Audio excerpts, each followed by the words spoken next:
Logan-Cache, like that may be a good thing. So we can take you over tonight. I've got some good news and some bad news. The bad news is we don't have a quorum, so we will not be making any decisions today. The good news is we don't have a quorum, so we won't be making any mistakes today. We cannot approve the minutes, but would like the Brett to report on his visit to the tower because that was an official meeting of the board under the sunshine rules of the state. And there were 4 of the board members present. So. Thank you. So we went out and with Aaron, we went through the tower, first timer for my visit, and very interesting to go in there. And I understand, I have a perspective now of the university's concern with the safety issues, et cetera. And as we went through it, there are a lot of things that need to be done if it's to be preserved. And you know, as you look at it, you think, well, that's a monument. It's got to stay. And then you go inside and you think, well, this has got to go. So you can see your emotions go back and forth. And we know there are a lot of emotions in the community about that tower. And so as a board, we just talked about some ideas and some thoughts, and we're going to be following up on some of those. And the hope or the goal would be to preserve it and find the funds available out there, private funds. We will try not take it from the airport, but see if there's a pathway forward to keep it in the master plan. Make sure, Judd, we're not doing something that's crazy with tying anything up there. So, but there's some immediate need to get some things done in that place. So it's really where we are. There's more to come. We'll present those minutes for approval at our next meeting also. Manager's report. All right, thank you. And I agree with everything about the tower, and I know that's probably going to be talked about more in the future. It is and I'm new to town here, and it's definitely something that I think that should be preserved. But I agree with the logistics of it and everything like that are an interesting topic. So I'll be pretty fast today, I hope. So one thing, the snowplow, everyone's noticed the snow around lately. It has been a bit of a challenge for us, and a growing pains for me, and I've appreciated the help I've had from my staff and Logan City, and so I'm learning, and we do have some plans and some things in place to try to improve that process and get it done in a better manner, and so there's more to come as far as that goes, but hopefully winter's almost done and we can deal with that next year. But with that, the paint on the runway, taxiway, ramps area, the paint is getting ripped up pretty good, and so that's something I'm going to be talking about more in the future.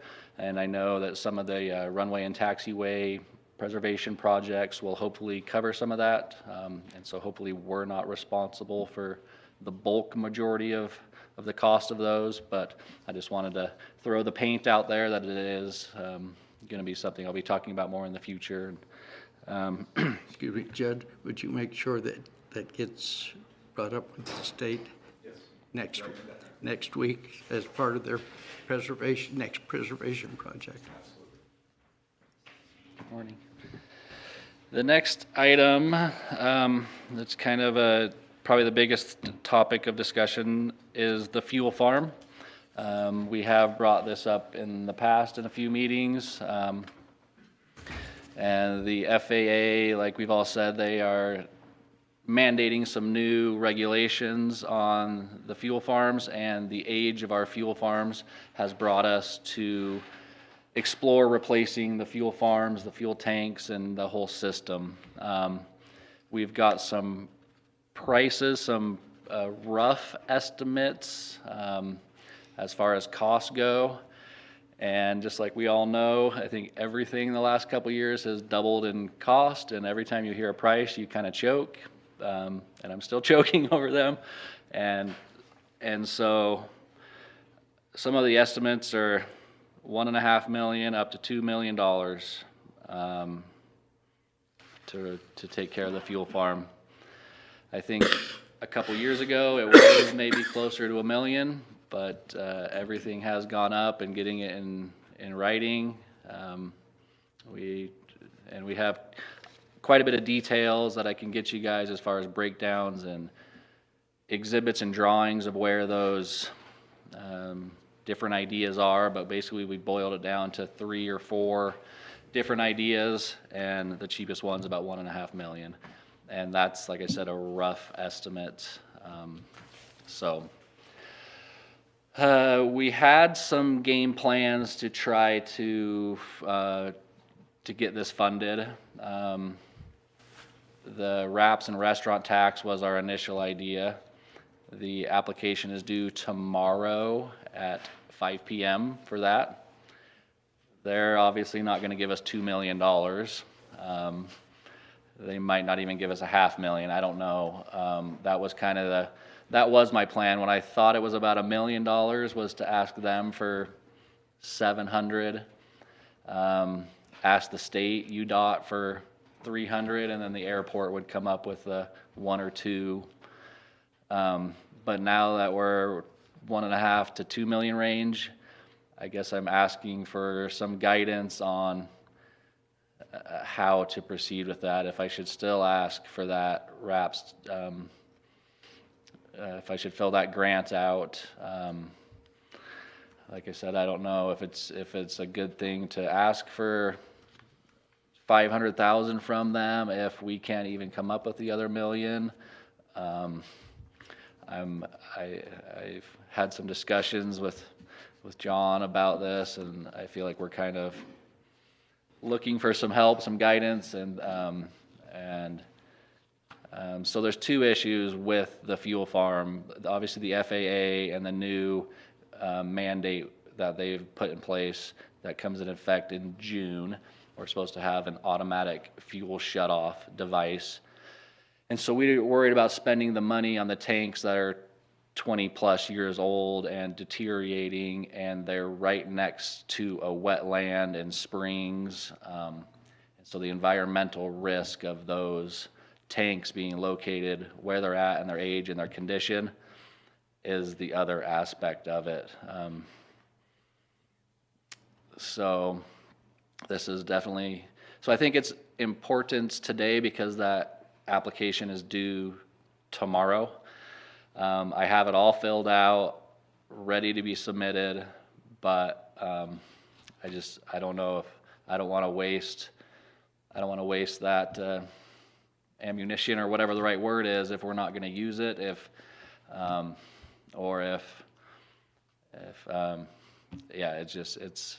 a lot, I think, and so I'm happy to fill out the application and submit it. I don't know for how much I should ask for. It's just timing of it is interesting. We have a meeting with the state in a couple weeks, and so the timing of that makes it hard because we don't know how much they're going to give us. They have a new director for that, and so we don't know his standpoint on things. So I guess I'm asking or looking for some guidance on if. Any questions or input? I would say with respect to wraps, that's a big ask from them, but I would also say nothing ventured, nothing gained. So how much is the shutoff? I do not know. I don't believe that's. How much would it require for you to comply with the FAA by June? I want to put Judd on the spot, but if he has any. If I were to ballpark throw out a number, this is 100% guess, and I'd say 10 grand. depending on the type of shut-off needed. Okay. But that is a 100% guess. It could be 5, it could be 50.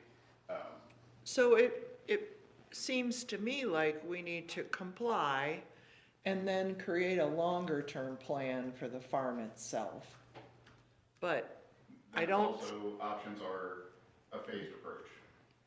yeah, and so I think that if we ask for the RAPS money, we could, and we were actually granted it, we might be able to begin that phased approach and comply with the FAA without having to do the whole shoot and match at once. Okay. Because I really believe that we don't have the funding and you're not gonna find the funding. I mean, maybe you'll get really lucky with UDOT and we can do more, but I would try and think it through in terms of, let's do what we absolutely have to do today and hope we can phase it over time, over the next year, year and a half, and get it all completed the way we need it to be. Okay. Because I think that, you know, between Logan City and Cache County, it's gonna be a tough sell to say, oh, we need an extra $1 million. So, Good. Anything to add? Just if the deadline is tomorrow, if we don't meet that deadline, when is the next application? next year, 12 months? Next year. that's next year. Yeah. But I would, I would really, I've been on that committee before and there are a lot of requests. So I think that putting it in front of them is not a bad thing. You may not get all of it, you may get, a little bit, but I think every little bit helps and then they can reapply next year for the same sort of thing. Based on that comment, then Jeannie, would you suggest that he shoot for the moon? Shoot for any idea on a dollar amount that you would say the application should contain? I would not go as high as 750. I would probably keep it. 749. Good luck. That's Brett. I would say, I would put it in at 500 and see what you could come up with. It's hard because that tax supports the arts and supports parks and supports, other sorts of things. And I know that the city usually, comes up with a certain percentage of it, but it's all used for parks and infrastructure sorts of things. And it also depends on who applies and what they want. That makes sense to me, to go ahead, put it in. You're going to be meeting with UDOT. You'll get a feel for where they are, and then we can circle back around. Okay. But what I'd hate to do, Jeannie, is tie up some money from RAPS if we're not moving forward and take it away from other programs. But if There's that fine he line. said we can do it in a Phased phased yeah, way, agreed. that might, get us the first phase. If we were to be, lucky enough to get that money from them and say we got 500,000 from UDOT, that's 2/3 of the project. And we could, phase through the last of it in the next year. The thing that he alluded to in terms of phasing, there's the relocation, and the ultimate is to have a remote self-fueling site somewhere inside the fence. The tanks would be outside the fence so they're easily accessed by the fuel trucks, but a self-fueling point inside the fence for transients, pilots, and those clearly could be separated and handled in a phased manner. My suggestion would be to pay for the shut-off valve out of your current budget, and because it's small enough that that's not going to upset your year end, and use Jeannie's suggestion. Ask for 500,000 for phase one. Play the environment card, play the age card, play the risk card. Oh, and play the, the tourism card, the economic benefit card. benefit card. Play those in your application. And does that work, Mr. County Auditor? Yeah, the wraps also, you can put it in and you have until the end of December 31st of 2025 to use what you're applying for now. Right. So you've got 2 years to use it, so, Yeah, okay. and explain all of that. Yeah. The whole big picture, doing it in phases, I think that would be beneficial. Yeah, I think that, and, you know, with the thought that there's, you know, if you were to be given, say, you applied for 500, you got 250, then I would turn around next year and ask for another 250, you know, that sort of thing. Because I think that, you know, talking about it in a phased approach gives the committee the concept that you may come back, and, you know, that it's critical to the health and welfare of our economic engine that is the airport. So, Okay. And it educates them along the way. yes, it does. Does that give you the help you need? It does, it does. And not to be Debbie Downer on the whole thing, but they could say no and give us 0. The state could say no and give us 0. That's absolute worst case scenario, and Then we have to, then we have to have come back to another- the drawing We board. have to come back and figure it out. So, and So- hopefully that isn't anywhere near that what happens, but, but yeah, that'd be worst case scenario. Best case scenario is, Maybe we could go to the EPA for a grant. That's true. We might be able to, dig into some things. yep. Okay, sounds like a good plan. 2 other quick things. We have a hangar waiting list that we've been creating.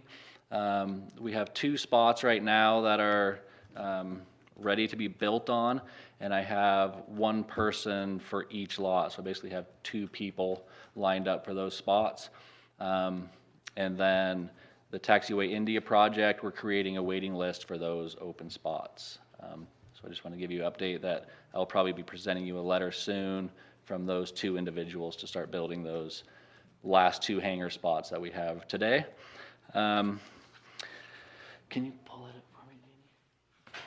So my last thing, and hopefully a good note, but it's March is Aviation Appreciation Month. Kind of a silly thing, but bottom one. So Salt Lake Mayor named March Aviation Appreciation Month, and I think that's kind of, I did it a little bit last month. I like to share a little bit of I think what we were talking about, education of why we're all here and what the point of the airport is and who all uses it. But, so I'm not going to go over this whole report with you guys, but this is a UDOT summary, and you can go to their website and look at all this. Like I said, I'm not going to go through the whole thing, but it just gives some great information.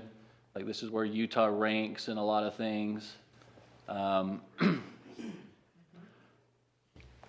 And so I just want to show you guys this to, it just has a lot of things we were talking about, the economic impact on our communities, as far as the airport construction and other things like that. So I really recommend you guys pulling this up. I think if we're gonna be able to read this, but so here's Logan right here. You can see my hand thing. So 194 employees. That's how much payroll goes out. Total spending 13 million. Economic activity 17 million, and the tax revenue is 640,000.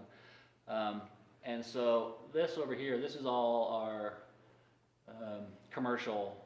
Everyone up here has commercial service, so I don't think they really count to compete against or compare against, I guess is probably a better word.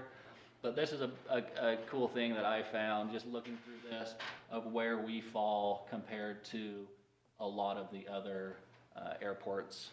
And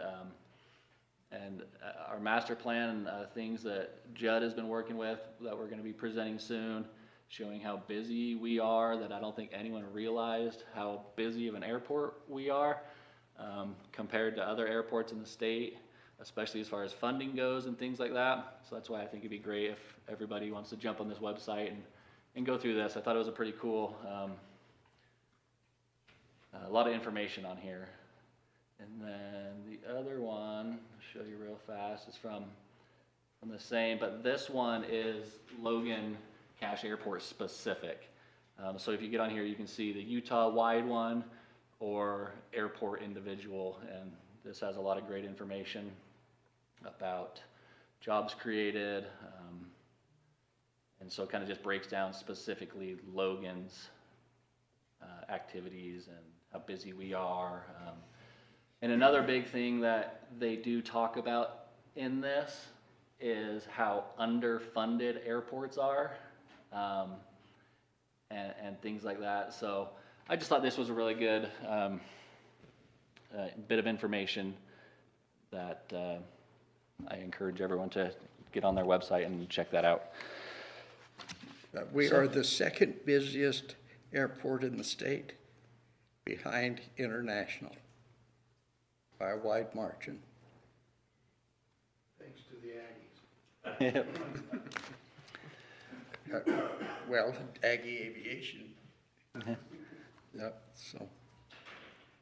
And we are way down in terms of budget, behind many others, so.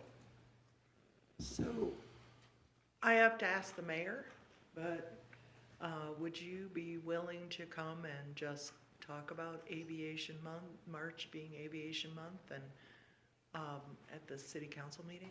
I'd love to. Okay, she's out of town, so I will have to ask her about it. Okay. She's the one who does all of those declarations and things, but I think Yeah, it would be definitely. a great idea. Yeah, just let me know. Okay, thanks. Okay. Any questions? All right, Thanks. thank you. Mr. Hunsaker, you've been in this meeting before, I have. past airport manager, never lost his love for aviation. You stole my intro. Oh, no. I was gonna say, what's the board doing, letting guys walk in off the street and just present? The people that don't know me and the people that do know me are gonna be like, well, what are we letting him in here for? Is there some particular reason? My first merit badge was aviation when I was a scout. I always wanted to learn how to fly. Didn't happen until 2002 when I was on active duty with the Air Force, Air National Guard in Salt Lake International.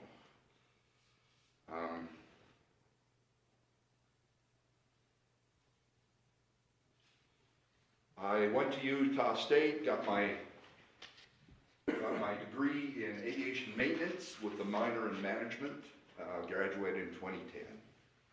Worked for Scott with Kim, leading edge for a while.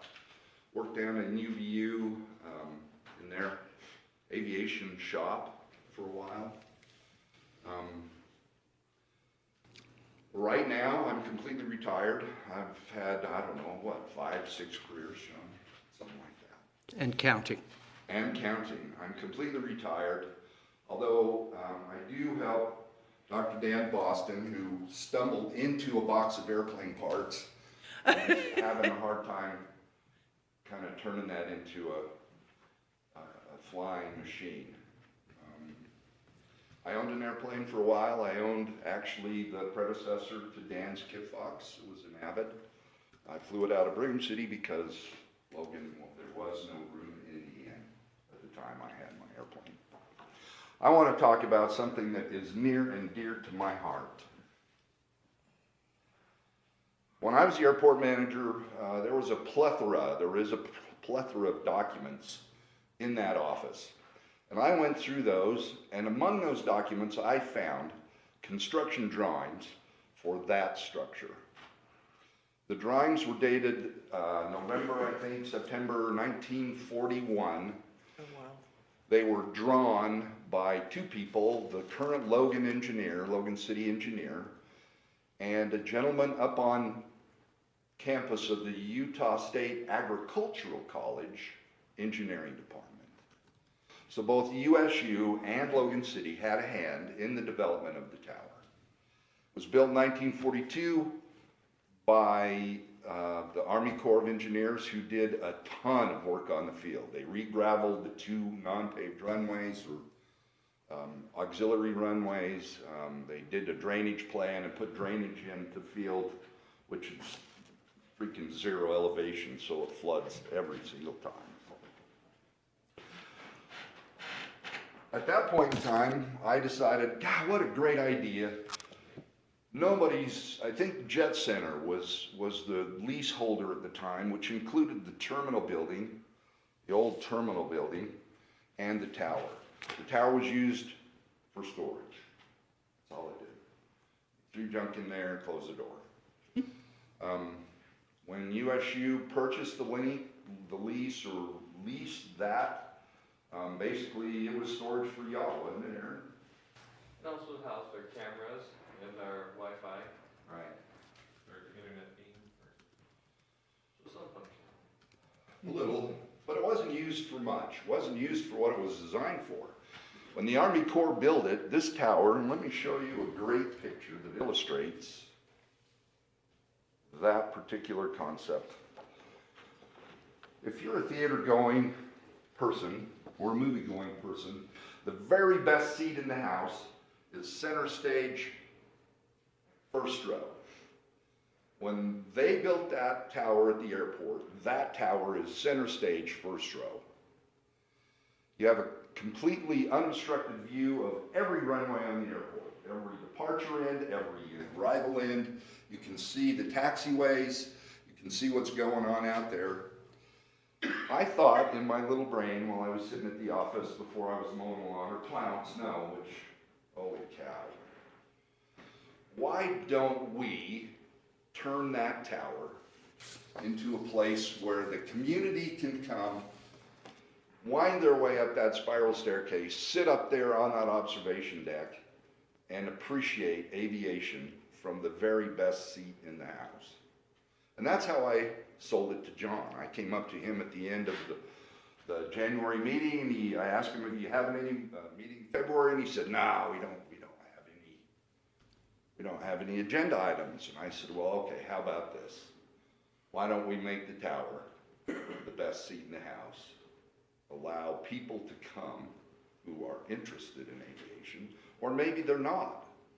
Because this is also, you're talking about economic development, it is another feather, another arrow in the Tourism Bureau to sell of things to do in Logan. Hey, and if you've never seen a 737 or an A280, is it, the smaller ones, an Airbus, an airliner, when you're down in Salt Lake, they're like, oh, they're really small. When they're taxiing on Bravo to come into the location of the tower, they look like they are monsters. And that is an event.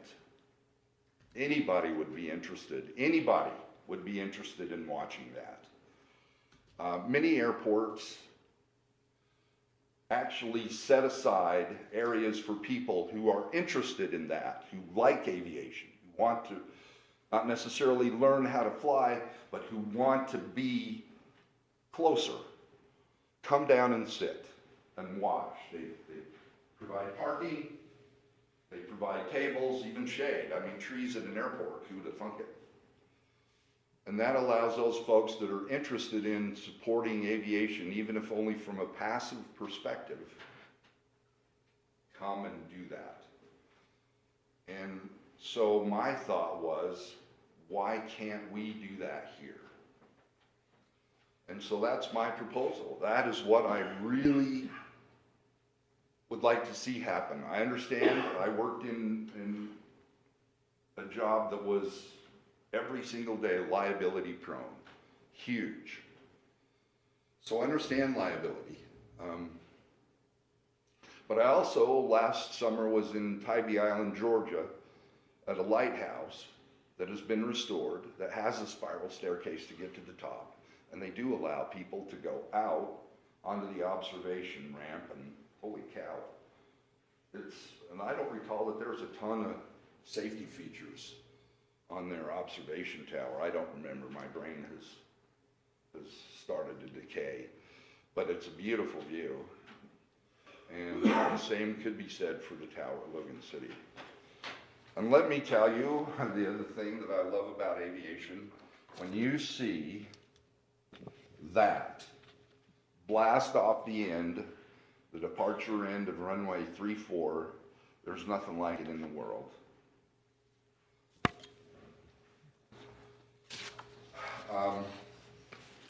Some of the things that I've learned in my research is apparently Mr. Bill Francis, I believe, who was a longtime manager at the airport, did file with the state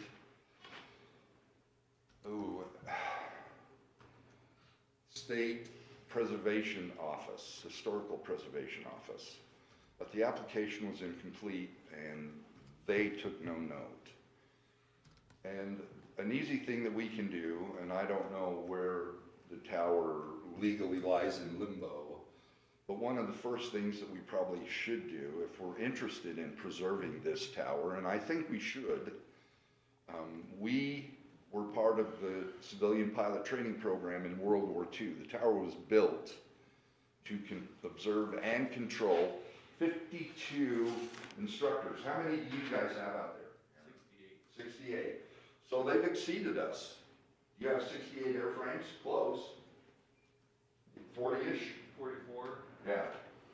Oh, wait, count 7 helicopters. Yeah. So they have more instructors, but our traffic was probably higher in World War II than it is today. Because all of these guys, 3,000 over 3 years, came into Logan. They lived here. They trained here. They spent their money here on days off. They learned to fly primary flight training at our airport, and then went on to the bigger picture to get secondary and additional flight training at other bases for their job. So we, in reality, by opening the tower to the community and the public, are doing exactly what the tower was built for. It hasn't been changed. It still maintains structural integrity. It still looks like these pictures, except somebody painted it white. Yeah, it needs a lot of work. It's over 80 years old. I suspect when I'm that old, I'm gonna need a lot of work. But it's worth it, in my opinion, for the preservation of the fact that we were involved in an endeavor that changed the world, even if it was only in a small way by providing pilots. That endeavor, World War II, changed the world, and it changed us as well. And that's why, to me, yeah, it does have problems, absolutely. But you know what? I don't care.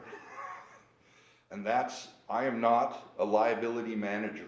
I make risk management every day. Can I make it across the street before Aaron in his car runs over me? We make those you're trying. We make those kinds of decisions every single day as humans. So we do risk management. And yes, we're litigious, but if they can do it in Tybee Island and for other lighthouses, Wendover restored their tower. I don't know that it's open to the public, but it's been done, so we're not the first. But I do believe the first step that we need to take would be to put the tower on the historic register. Paperwork's already been done. I sent John the form, and they require an agency letter. They don't care who the agency is, but they want to know before they make this determination that somebody's backing that particular play. And that's all done. It's sad that we don't have a quorum because y'all can't make a decision today, but and it needs to happen because it now becomes it opens sources of funding that not on the historical register are not available to us. Once it's on the register, now we can apply to the state, we can apply to the feds. It becomes a much easier proposition to fix all those issues that we're looking at. And the community is aviation minded. I mean, Mr. Mon's house, Lieutenant Mon, who flew, what was it, coast to coast in a 12 hours? Was that what it was? Lieutenant Mon in the Army? I can't remember. His house is here in Logan. He did a thing that had never been done in aviation before. It's on Center Street. I'm sorry? It's on Center Street. Yes. There's a pillar there. Yes, that honors his aviation triumph, I guess. I mean, I can't even imagine. The hardware was not at all sophisticated, and navigation was, where's the sun? And I'm going to the East Coast, and now I'm flying back to California. I'm trying to do it all within daylight. So we've already supported and honored Mr. Lieutenant Mon. I think there's another aviation milestone that we have, but Did we not train pilots in World War I as well? Because there was a strip up at the university, there was. and they trained pilots in World War I as well. And that's amazing. I know Chuck Larson, who was one of my professors up on campus, told me stories all the time. I would get in my dad's Cub and I would fly from Tremont or Brigham City to Logan, land, walk to school, take all my classes, then get in my airplane, take off up there and fly back. And so he commuted by airplane, and this is probably in the 30s. Before this airport was. Well, the airport was here, but there was also a strip up where I think Where the Lobs Training Center is now. it used to be, yeah. It's on my street, It's on your street. Yeah. Rose Street. Yeah. And That's why you so, bought your house there, right? Yeah. But so- anyway, So this county has been supportive of aviation for a long time. There was an airline that flew in and out of Logan, perish the thought.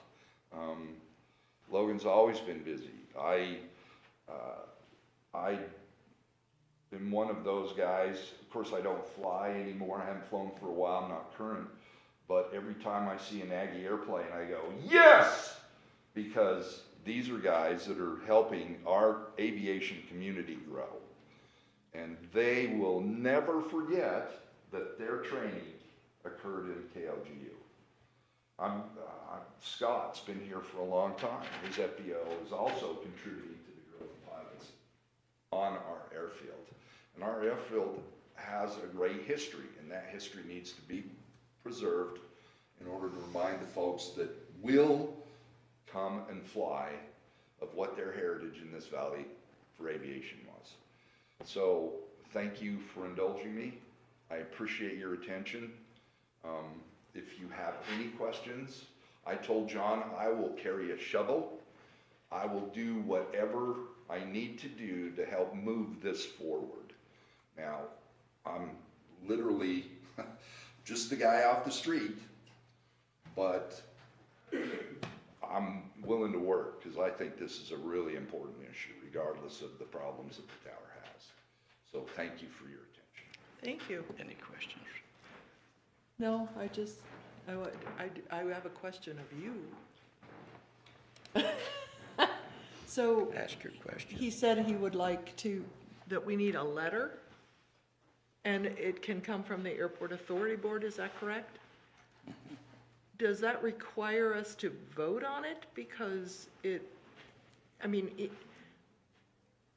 goes against what he says, but even with a historic designation, it could be torn down, but it would still still have a historic designation. So we're not committing to keeping it. We're just Okay. committing to having the application be reviewed for it to be a historic site. So that's my question to you. Do we need to have a quorum before we can do that?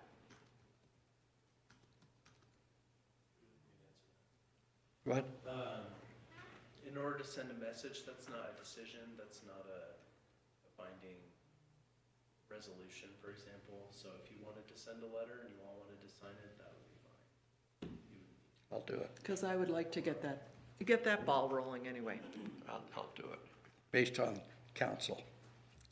To bring you up to date on some conversations that have been taking place regarding this, several years ago, a nonprofit entity was created for the purposes of sponsoring open houses at the airport.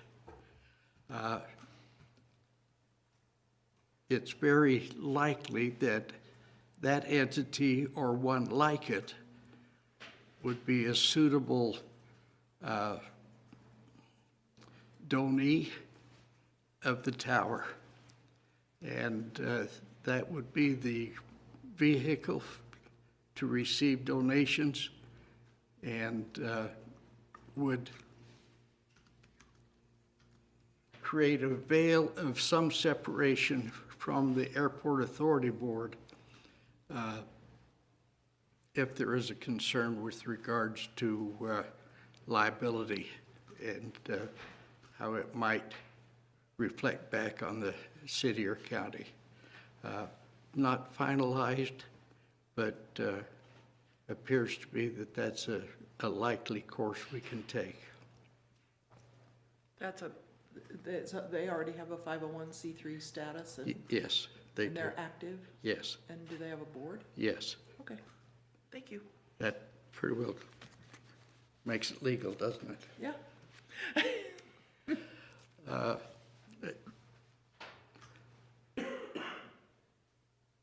Yeah. I will get with Stuart. Janine will write a letter. I'll sign it. Whatever she says goes. She's in charge? Basically, it'll just be a transmittal letter of the forms that Stuart has already prepared, requesting that it be considered for the historical registry. Was it Mr. Hunsaker? Yes. Thank you for your impassion and your, I sense you have a strong interest in it. Did I read you right? Just a strange question. Is there a group out there that wants it gone? Have you heard anything from? Oh, no. My sense, I talked to Lee and I talked to Jared. Jared had just gotten here and he was already halfway to China in a hole behind the taxiway behind his place, digging up a water line. And I went in and asked permission to retrieve the construction drawings. So I have those. I used a lot of that information when I did the form that the Historical Society wants. Jared said, yeah, that sounds like a great idea. And he's the guy that's here. Lee said, and he's leaving, sounds like a good idea to me. I think if you take away the issue with USU, we don't want to spend any money on it. We can't spend any money on it. I suspect if Aaron is able to set that aside, the idea of preserving the tower and using it as a view place for anyone who wants to show up would be an acceptable option. I'm pretty sure Aaron doesn't want it torn down. I know Scott, I don't know, do you want it torn down? I'm gonna put you on the spot, Bubba. You're either way? I know Kim's. Because I could look at it and say with the FBO, it would allow us some more space and some more room. Well, a 14 Doesn't impact. 14 by 14 footprint is it. That's in the space game out at the airport. It's you couldn't do anything with it. Well, actually, Aaron could. He could expand or tear down his terminal building and build a new hangar that would be 14 feet wider. Bill. Could. Yeah, 5 years ago, I had to have it worth half the money, but yeah, right, theoretically.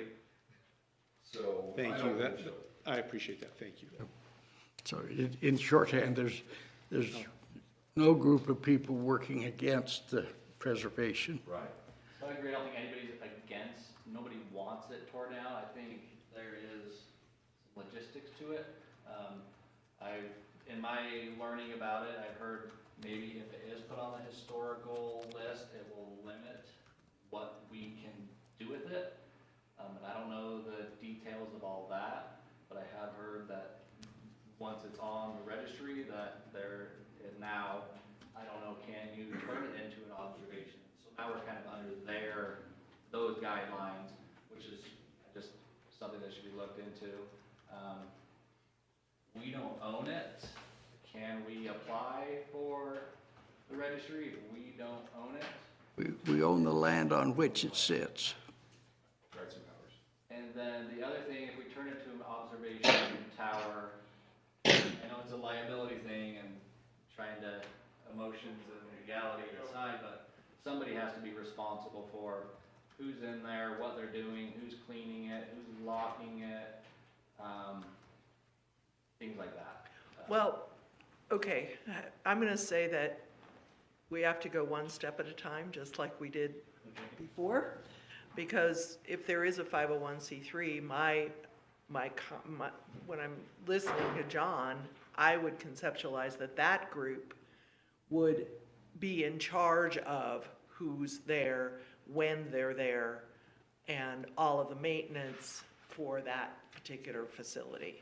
So it would work, you'd have docents that would come and, man it on Saturdays, and people could go up on Saturday or whenever. It would not be, in my mind, a free and open, go up there whenever you feel like it thing. And, in the long run, there might be a nominal charge to do that. Something, but I think that we need to do one step at a time. Thank you. Sound good? Any other comments regarding the tower?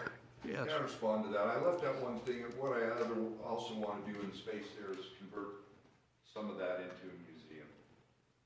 And that would chronicle the tower and the airport within that history of our community. And the field at the university. Yes. Oh, yeah, it's no longer there, but when Bill Francis gave me a picture, it's a blown up picture, and you can clearly see the runway on that photograph. There's more than that, more than one. I'm sure, but and it was a complete surprise to me, other than he was telling me the story. The other thing is number one, the tower was built as an observation tower. When I was out at the airport, I contacted the gentleman in Logan City who was responsible at that point in time for access, and how do you, it's got a spiral staircase, and how do you deal with that stuff? And he said, well, what do you want to do? And it was like, we want to turn it into an people can go up there and watch airplanes. And after several weeks, he said, well, you're not changing the purpose for which it was built. It was built originally to do exactly what you want to do with it. And he said, you don't have to make any changes at all. As long as it retains its structural integrity, basically has four walls, it looks like it does, that's got within the construction, I mean, that's where you're at, so. Okay. Taylor, bring us up to date on your favorite You're up. subject. And I see that Logan City brought Union Pacific to its knees on its 14th North traffic light. Sort of. Yes, so as many of you are aware, the airport borders Union Pacific property, and one of the airport's fences is on their property. So in 2001, the airport executed a lease for $15,000 for a period of 20 years to lease the property that the fence is on.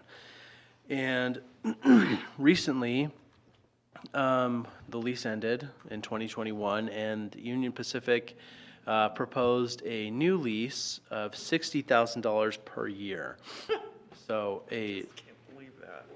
a large increase for the lease price. And So that's beyond the airport's budget, and moving the fence is not feasible for FAA reasons. It would penetrate the airspace, the runway protection zone, and other elements like that. So moving the fence would be very, very expensive, and it would require not only the cost of a new fence, but also a full FAA review. So that's not super feasible as well.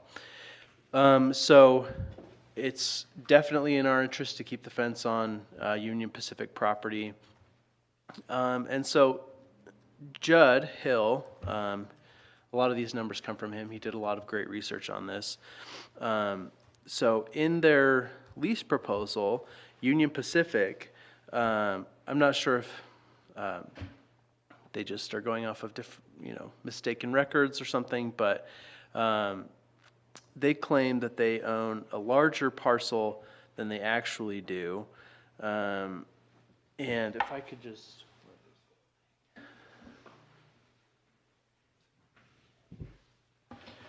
I could just show you for a moment really quick. Okay. So, let's see.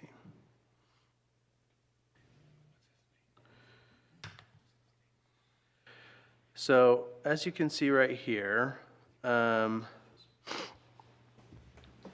here's the airport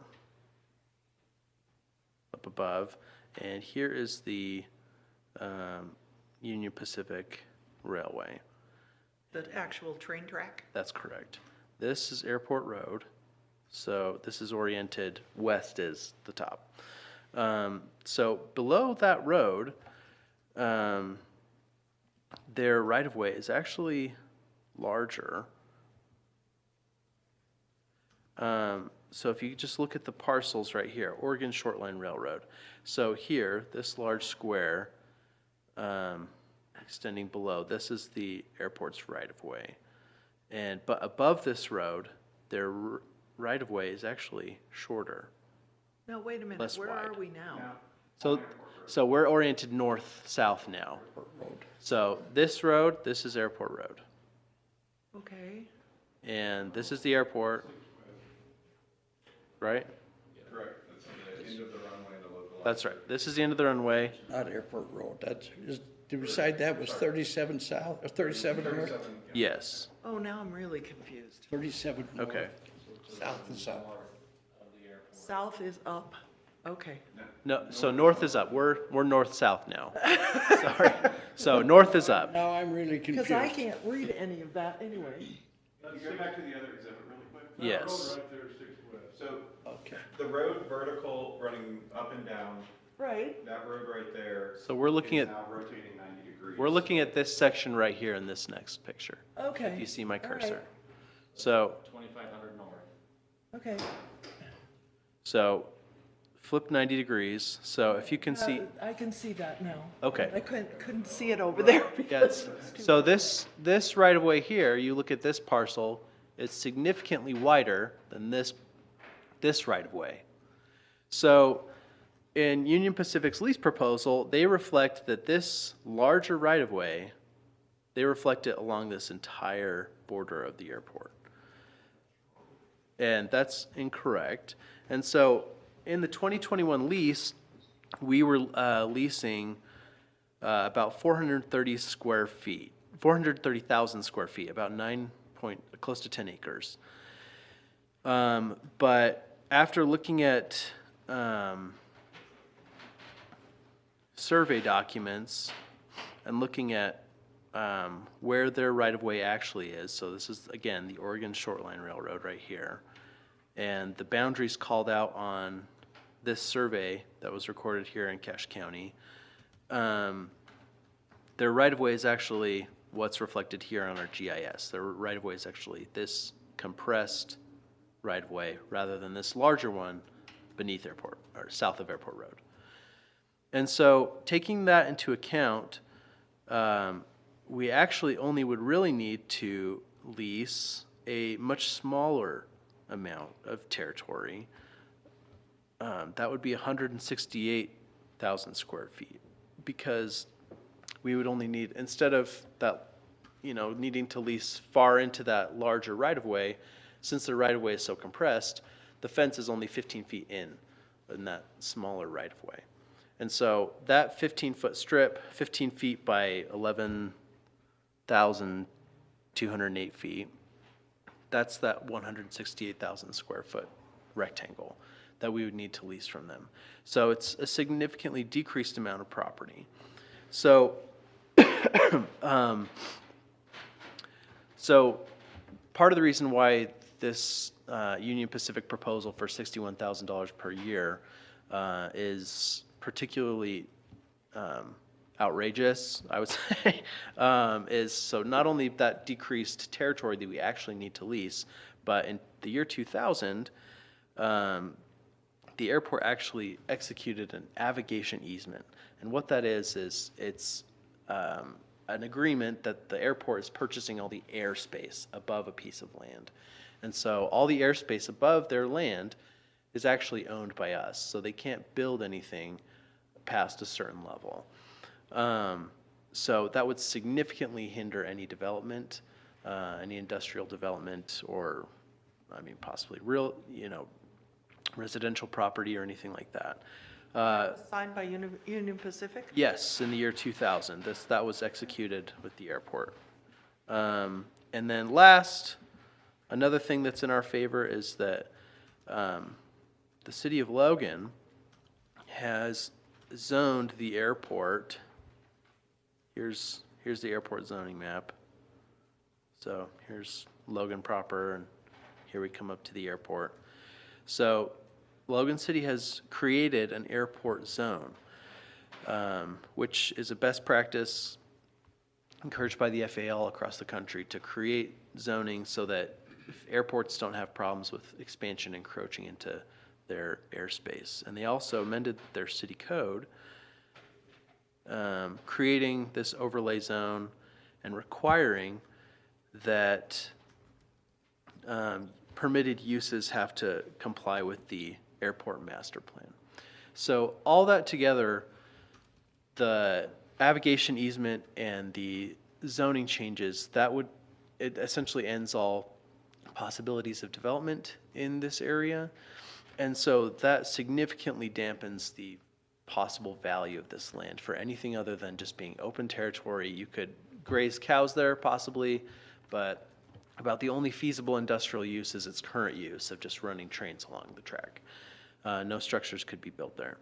So Union Pacific, the reason why they made this valuation is because Logan City happily has had a lot of growth, and we've had a lot of industrial development in that area. So south of that territory, where their right-of-way is much bigger, they have had a lot of increase in value in that property, and they've been able to lease out that territory or get a lot of money from people who want to develop on that large right-of-way. But as we discussed, that's not applicable to the territory that we're looking at here. The property is burdened by easements, it's burdened by zoning laws, and it's actually smaller than they initially estimated. So all that to say, we sent a lease proposal back to them. So the lease proposal is essentially the same as the one we had in 2001, but the price is for a $10,000 payment for a 20-year period. So, you may ask at first, well, in 2001, we were paying $15,000 for a 20-year period. How is it possible that it's less now, even with inflation? The reason why is because if you take it on a square foot, basis, we're actually leasing less property.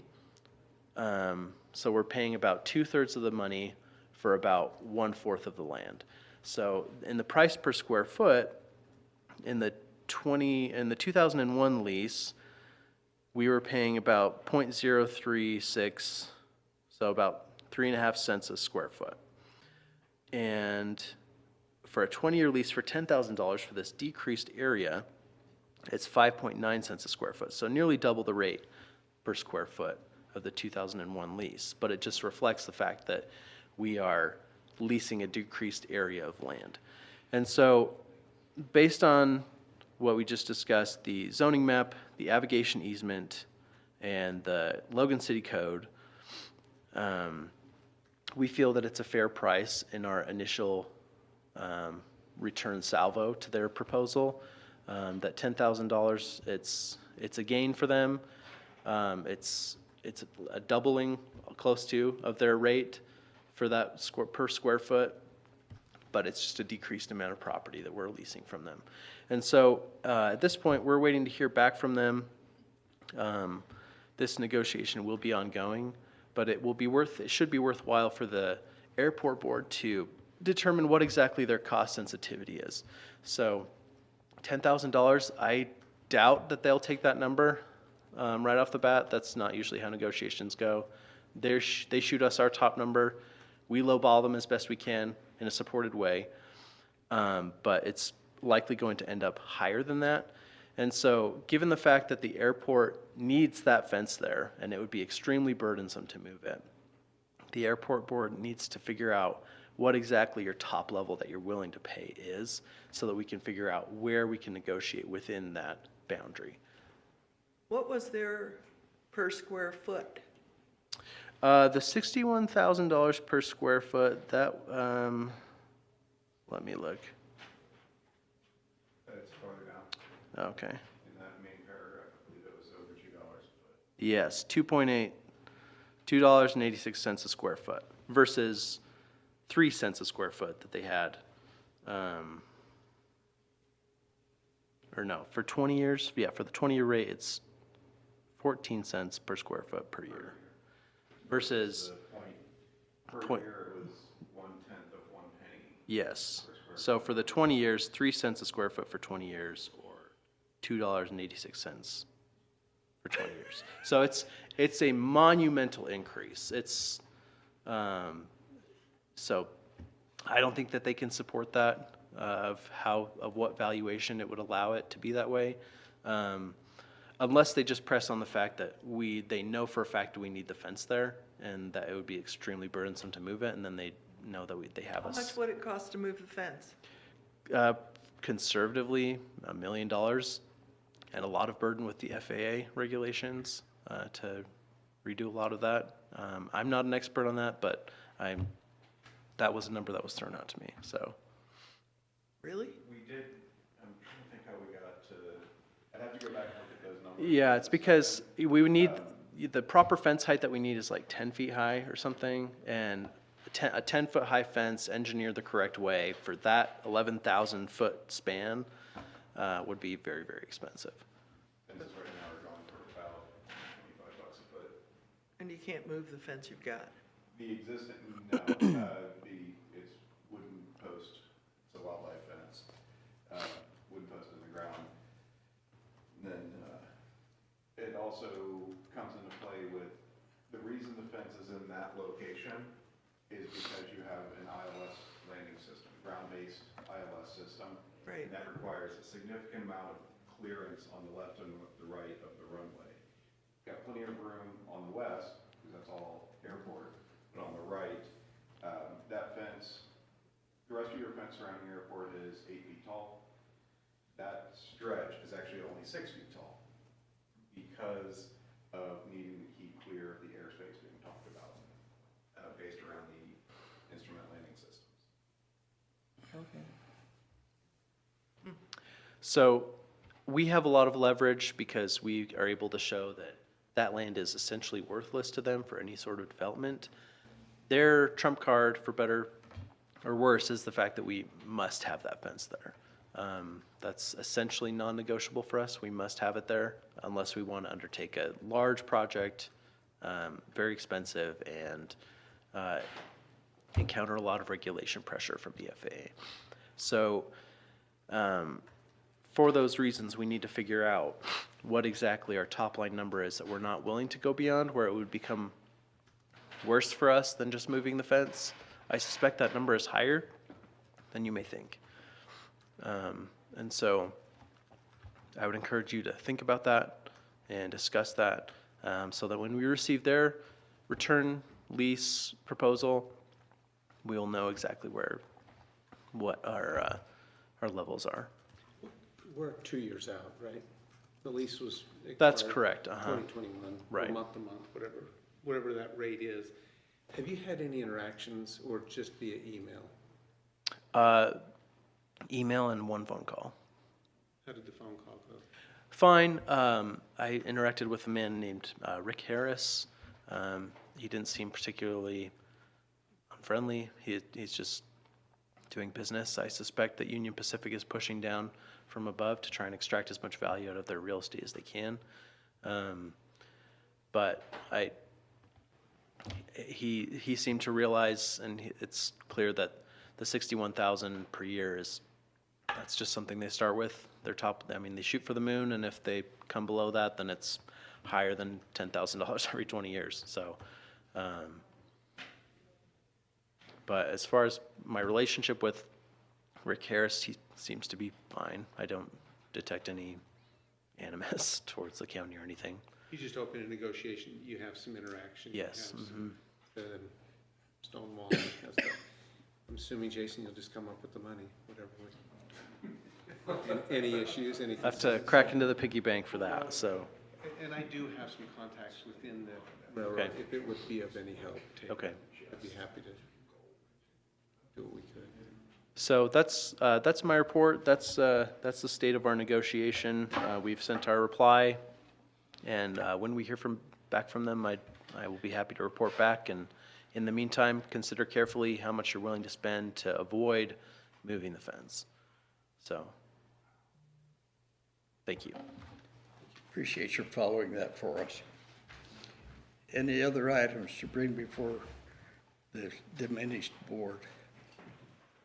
My only quick 2 cents on that is I was advised to pay the past 2 years of lease based on the last lease agreement, and we have come to an agreement to not pay that and wait for the new lease. Yes, that's something to bring up as well. So when they initially, the lease ended, Union Pacific said that they were going to consider us as a holdover tenant, and what that means is the amount of money that you're paying during the lease period is the same amount of money that you would continue to pay in the holdover period. So what that comes to for the $15,000 every 20 years was about $750 per year. That payment, for whatever reason, wasn't made, and then Jason was attempting to make it in January, but at that point, Union Pacific had already decided that they just wanted to move forward towards the negotiation. They no longer wanted to be in that holdover period. And so they just said they were happy to backdate this new lease from when the previous lease term ended. So whatever lease we negotiate will have started in 2021, July 1st. And so we'd have 18 years until the next lease. Or 17. Or 17, depending on how long it takes. How far we can kick the can down the road? Oh, maybe a long way. Aaron, One of our groups up on the campus would like to try and run the runway at the end of September on 10/28. They'll come and present it all, but they asked that I just bring it forward so that you guys would know that that's something that they'd like to pursue again. and typically that's early in the morning, Early in the morning. Before anybody's even out there. Yeah, closed 10 to 8 for a couple hours, basically. yes. And that's, I'm usually the last runner and I get in about 9:30. and that's the limit of our contribution, right? Yep. Okay. The rest will be provided and taking care of the bathrooms, everything else. Keep us aware of those dates. Anything else? Scott, good to have you with us. Good for you. You're headed back to Salt Lake. When are you gonna live a normal life? Hopefully the end of this month. Huh? Next month? Hopefully the end of this month. End of this month. Good. Anything else? Appreciate the interest that you have in our airport that we all share. It is an asset to the community, and each of us, I know, feel that it's their personal asset as well. We'll be adjourned until we meet again. Till